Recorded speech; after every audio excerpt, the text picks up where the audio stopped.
गणी, ए बाळा, ए गणी, हा बा, ए पैसे घे, ये आणि बाहेर जाऊन काहीतरी खाऊन ये. काय ना, मला जरा बरं वाटत नाहीये. आज मला काय स्वयंपाक करता येणार नाही. अरे बाप, पण तुला पण भूक लागली असेल की. नाही गे, मला नाही लागली अजून भूक. तू जाऊन खाऊन ये जा. गणी, बाळा थोडा वेळ थांब, मी पटदिशी स्वयंपाकाचं बघते. हो मालकीनबाई,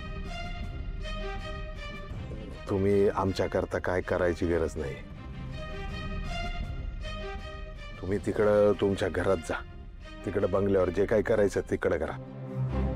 तुम्ही आमच्या गरीबाच्या घरात काय करावं तेवढी आमची लायकी नाही. जा तुम्ही. बा, शांत बसशील का रे जरा तू? हे बघ, तुला हे तर बरं नाही आणि गणीला भूक बी लागली. तुम्ही शांत बसा, मी बघते स्वयंपाकाचं. गणी, मालकीनबाईच्या हातचं जर का काही खाल्लं ना, तर याद राख, माझी शपथ आहे तुला.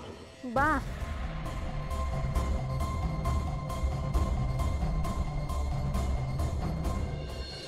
दिस इज अ स्पॅनिश पावडर जी मी स्पेनहून घेतली होती. यू कॅन कीप इट, माझ्याकडे एक्स्ट्रा आहे.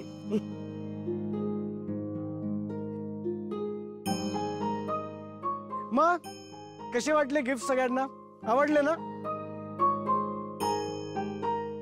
अरे आवडायलाच पाहिजेत, शेवटी तुमच्या परितोषनी आणलेत ना गिफ्ट. आणि गाईस, एक महत्वाचं सांगायचं म्हणजे मी इकडे एक मोठा बिझनेस सेटअप करायला आलोय. खरं तर मी 5 स्टार हॉटेलमध्ये राहू शकलो असतो, पण मला फॅमिली आवडते ना. You see, I am a family man, म्हणून मी इकडे आलो. माझी व्यवस्था कुठे केली राहायची?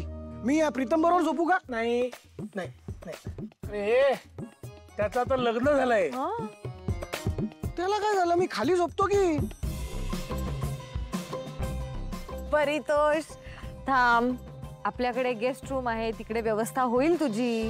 हो ना, परफेक्ट.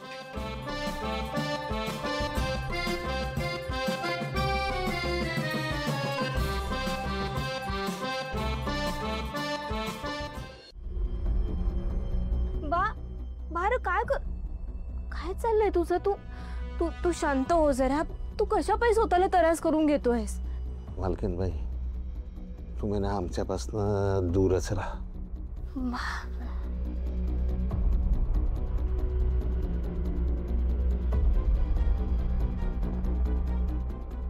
गणी, मी आलेच.